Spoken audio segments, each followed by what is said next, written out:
When you think of South Korea, maybe homogenous comes to mind. Historic, Yeah, yeah. that's been the reputation for a long time, absolutely. But here's something that kind of shifts that picture. Back in 2012, almost 3% of the population wasn't born there. Right, around 2.8% foreign-born.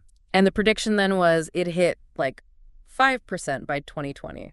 So what's going on? What's driving this? It's a pretty significant demographic change, definitely. And, well, what's really interesting is how this is intersecting with religious outreach, Specifically. specifically something called diaspora missions. That's the term being used. Okay, diaspora missions. So that's our focus for this deep dive. We're looking at this growing number of foreign residents in South Korea Uh-huh. and how different groups, especially Christian organizations, it seems, are, engaging with them. Yeah, exactly. And our chat today is leaning heavily on a study called New Opportunities and Strategic Practices of Diaspora Missions in South Korea. Sounds useful. It really is. It gives a good look at both the opportunities these changes bring and also the actual methods people are using on the ground. Got it. And for you listening, if you want to get the core insights on this, get up to speed quickly without getting, bogged down in academic jargon. Right. This is kind of your shortcut. We're aiming to cut through to what's essential about this global trend playing out in a really specific place. Yeah. Our goal today is really to unpack the main pieces. We'll need to define a few key terms first, naturally. Okay. Then we'll explore those demographic shifts we mentioned in a bit more detail. And the strategies. And definitely the strategies being used. We're hoping to pull out some, perhaps surprising facts and memorable examples for you along the way. All right, so like a plan. Let's kick off with those terms then. We need to be on the same page. What's diaspora? Okay, so fundamentally, the study defines diaspora as basically people who are on the move, people who take up residence away from their original homes. Simple enough. People living away from where they started. Pretty much. And then diaspora ministry kind of builds right on that. It's got two sides to it. Both sides. Yeah. First, ministering to the diaspora. So that's about serving their needs, providing support, Practical help, community, that sort of thing. Exactly.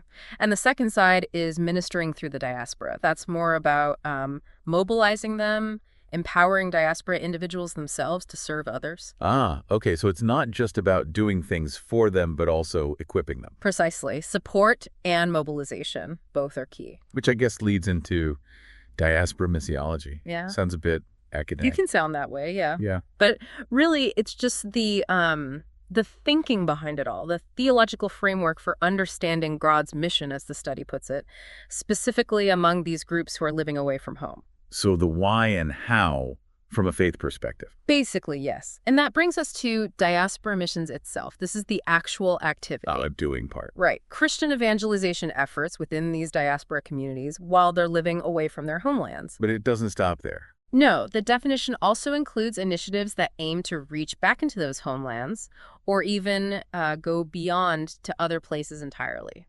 Interesting. So it can ripple outwards. It definitely can. And the study breaks diaspora missions down into three main types, which helps clarify things. Okay. What are they? First, you have missions to the diaspora. This is probably the most straightforward. Like direct outreach. Yeah, direct outreach, evangelism, social services, helping them form their own worshiping communities, Yeah. Meeting immediate spiritual and practical needs. Got it. Type 1 to the diaspora. What's next? Second is missions through the diaspora. This picks up on that mobilization idea we mentioned earlier. Right. Empowering people within the community. Exactly. Equipping diaspora Christians to reach out to their own people, whether that's other immigrants in South Korea or people back in their home country or even their countrymen living elsewhere in the world. So using those existing cultural connections makes sense. It's often very effective. And the third type. The third type is missions by and beyond the diaspora.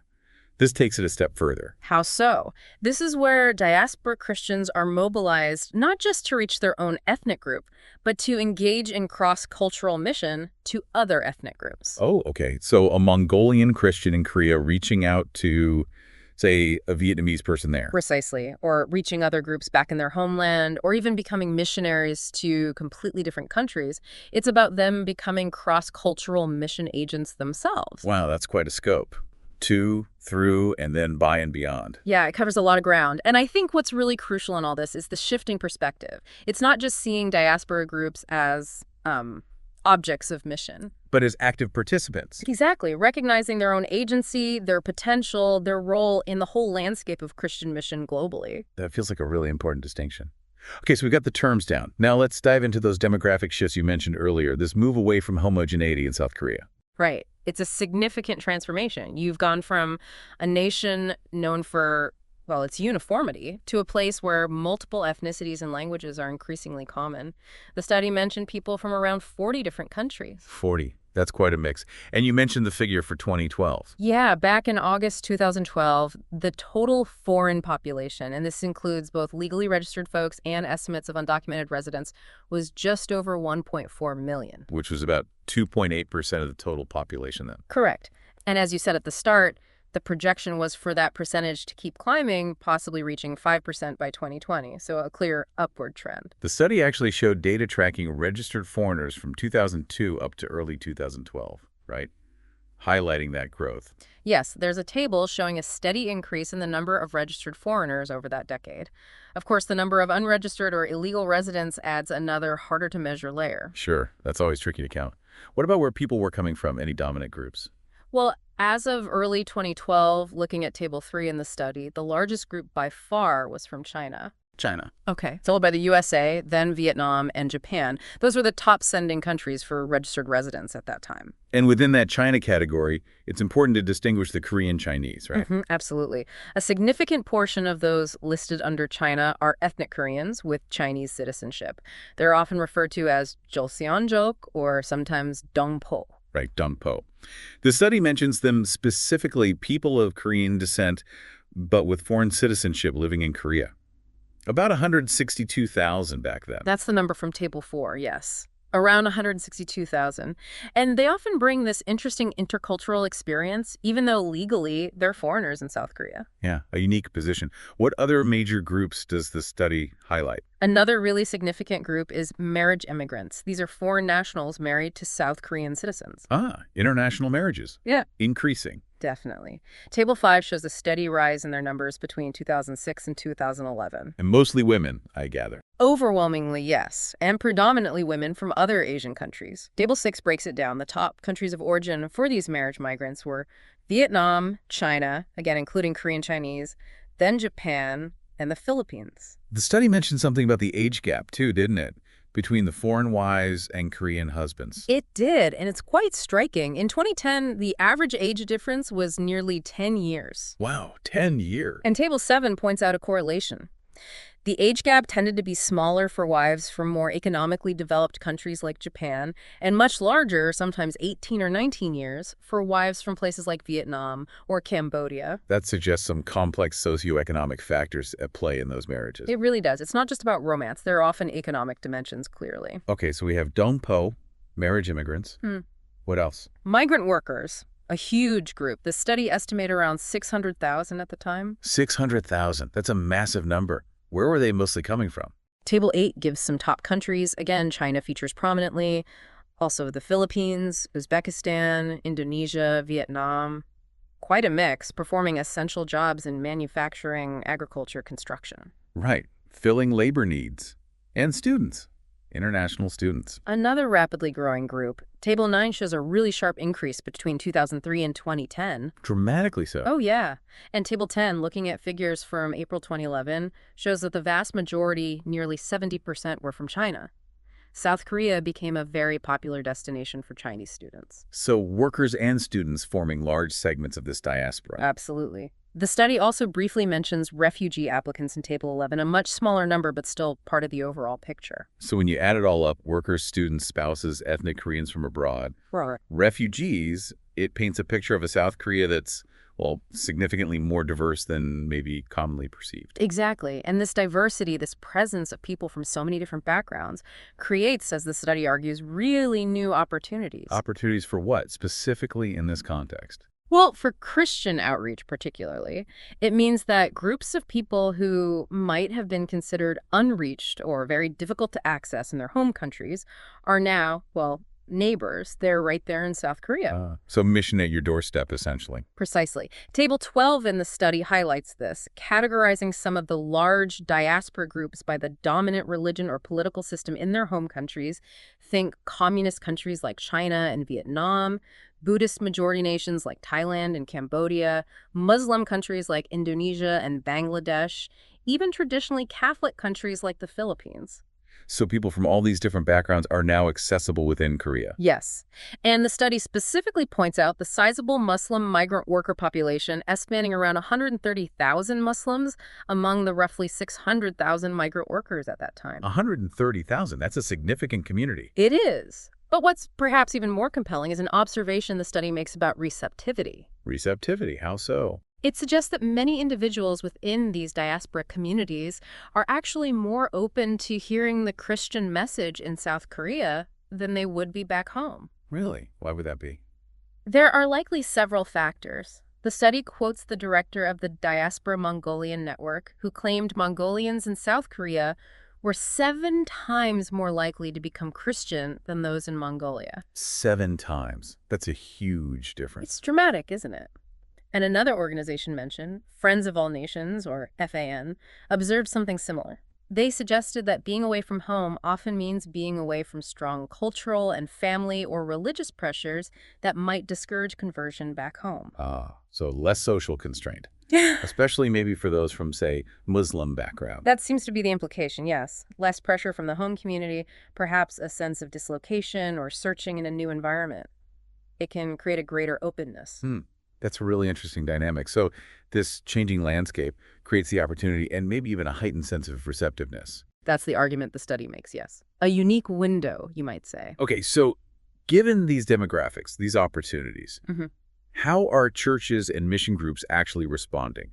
Let's get into those strategic practices. You mentioned the contrast with traditional mission. Right. The traditional model is often about sending people out overseas. But there's this growing emphasis on mission at our doorstep, engaging the nations that have, in a sense, come to Korea. Makes sense strategically. Lower cost, fewer visa hassles, maybe? Exactly. Table 13 lists some of those advantages. But let's start with the first type of diaspora ministry we defined. Ministry to the diaspora. Okay, serving their needs. Yes, and this often begins with addressing very practical, sometimes urgent, social and physical needs. The study connects this to the great commandment, loving your neighbor. And it mentions some serious issues faced by foreign workers, right? Human rights concerns. Sadly, yes. It cites Reverend Channing Pak on issues like discrimination, employers withholding passports or ID cards, sometimes even physical violence or forced labor conditions. Terrible stuff. Yeah. So ministry to them might start with just basic advocacy and support. It often does. Addressing those injustices, providing practical help that builds trust.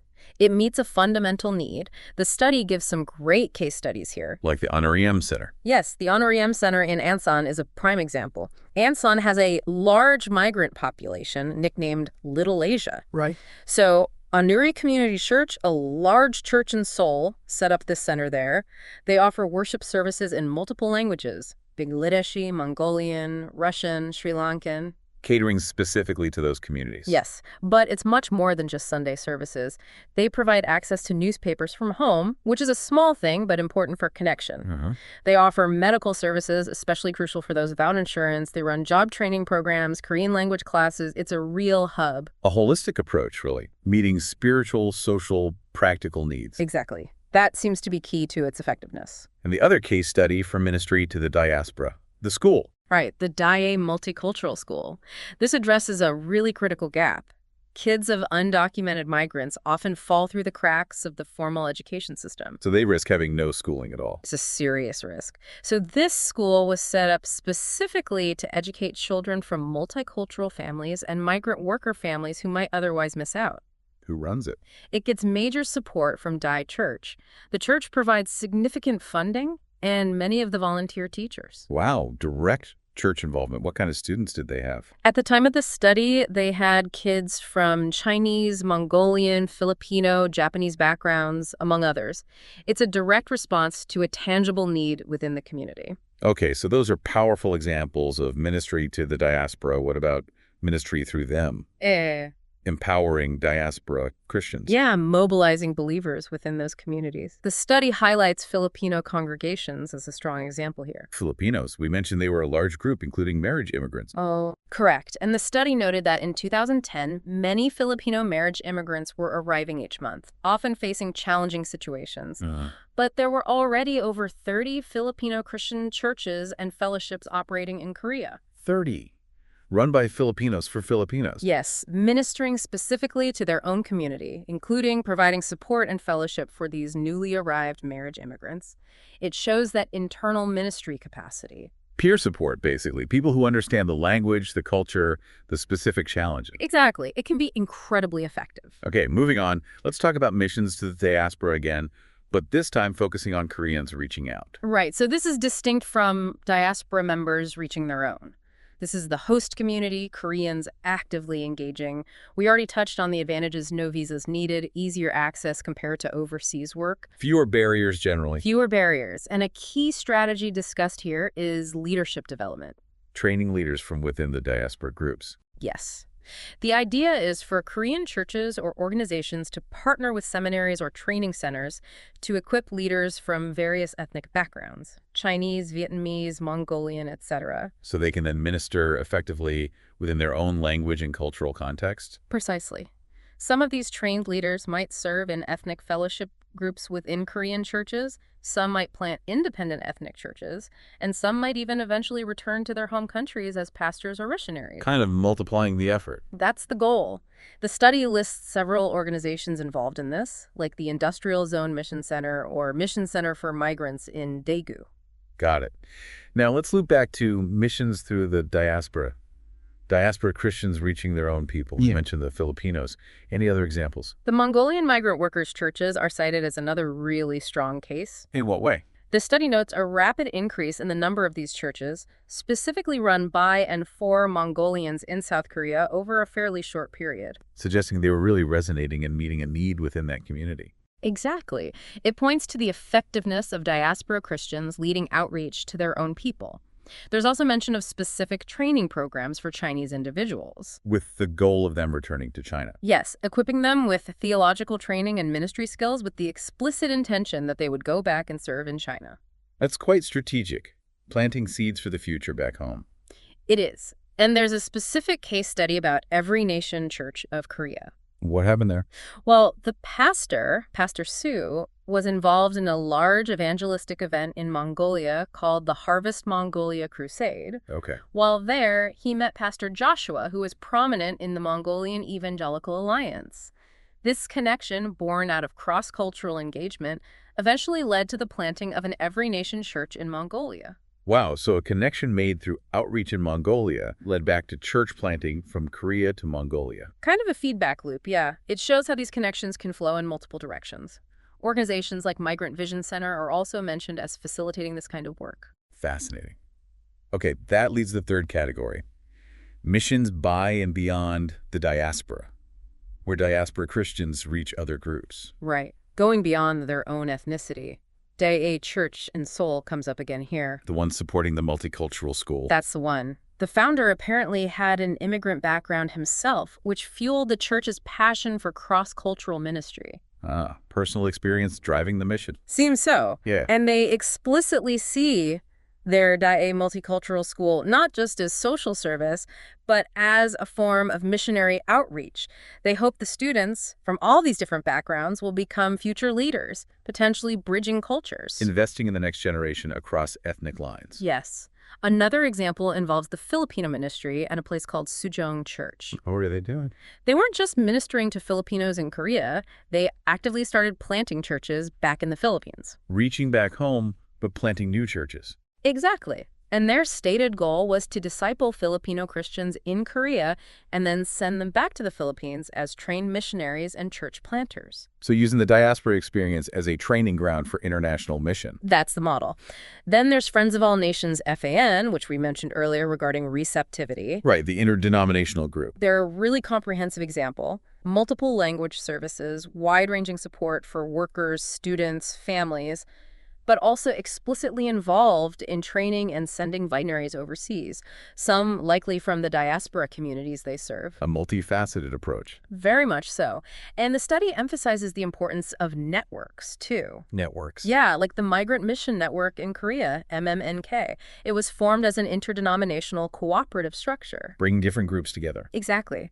Tables 15 and 16 in the study illustrate this, showing various organizations, the nationalities they primarily work with, their areas of expertise, all connected through this network. They even held a Korean Migrant Mission Expo in 2009. Showing the scale and interconnectedness of these efforts. Precisely. Collaboration seems key. The study also mentioned Korean students abroad. How do they fit in? Well, Table 17 shows the huge numbers of Korean students studying overseas. USA, China, Japan, Australia were top destinations. Okay. The point is, these students gain significant cross-cultural experience. When they return to Korea, which is now more diverse, they are potentially well-equipped to engage in diaspora ministry right there at home. Bringing their international experience back to a changing domestic scene. Clever. It's a potential resource. And one final group highlighted is senior citizens. Seniors, how do they fit into diaspora missions? South Korea has a rapidly aging population. The study suggests mobilizing mission-minded senior Christians. They have time, often experience, maybe financial resources. To engage in this mission at our doorstep. Exactly. They can build relationships, offer practical help, share their faith within their own communities, engaging with the diverse people now living there. The study even mentions national conferences for the mobilization of senior Christians. Tapping into an often overlooked resource. Potentially, yes. So just to kind of summarize the landscape of these efforts, Mm-hmm. the study mentioned two broad types of migrant worker ministries. Yeah, basically boiling it down. On one hand, you have ministries primarily focused on human rights advocacy and social welfare, essential work. On the other hand, you have ministries that are more explicitly mission-oriented, focused on evangelism and discipleship. And within that mission group, different models. Right. Some Korean churches might have a dedicated department for migrant ministry. Others might actually hire a foreign pastor to lead services in a specific language, like a separate congregation under the main church's umbrella. And we heard there were hundreds of these migrant-led churches already. Yes, the study indicates a significant number, hundreds, of churches established by and for migrant workers themselves, operating across South Korea. It really shows the dynamism of it all. It does.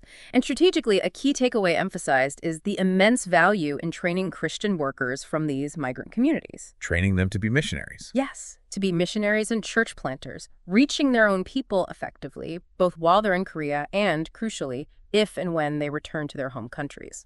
So the impact extends far beyond Korea's borders. Potentially, yes. Yeah. It becomes a launching pad for global mission, in a way. So wrapping this up, the big picture really is this profound demographic shift transforming South Korea. Undeniably, from homogenous to multi-ethnic, quite rapidly. And in response, we're seeing really dynamic and multifaceted engagement from Christian communities. It's not just one approach. No, it's diverse. Ministry to, through, by, and beyond the diaspora. Social action, evangelism, leadership training, networking. It's all happening. And it creates these unique opportunities, right? Access to previously hard-to-reach groups. And this potential for South Korea itself to become, maybe unexpectedly, a significant center for global mission influence, originating from within its own borders. And that surprising fact that keeps jumping out is the receptiveness. That idea that people might be more open in the diaspora context. That Mongolian statistic, 7 times more likely, is certainly hard to forget. It really underscores the potential significance of this phenomenon. Yeah, and for you listening, we really hope this deep dive has offered a clear window into this. It's a complex global issue, migration, cultural change, religious interaction playing out intensely in one specific country. It definitely shows how interconnected things are, doesn't it? And how these interactions are popping up in places you might not immediately think of. Which leads to a final thought, maybe. Really? As these global migration patterns just keep shifting things around, where else might we see these unexpected hubs of cross-cultural exchange and mission emerging? That's a great question. What other countries or cities might become these kinds of crucibles? Absolutely. And thinking about these diaspora communities linking here and there, does it force us to rethink what we mean by local mission versus global mission? Are those lines blurring? That's definitely something worth mulling over. The lines do seem increasingly blurry, don't they? If this conversation sparked your interest, Maybe look into some of these trends or organizations further. There's a lot happening out there.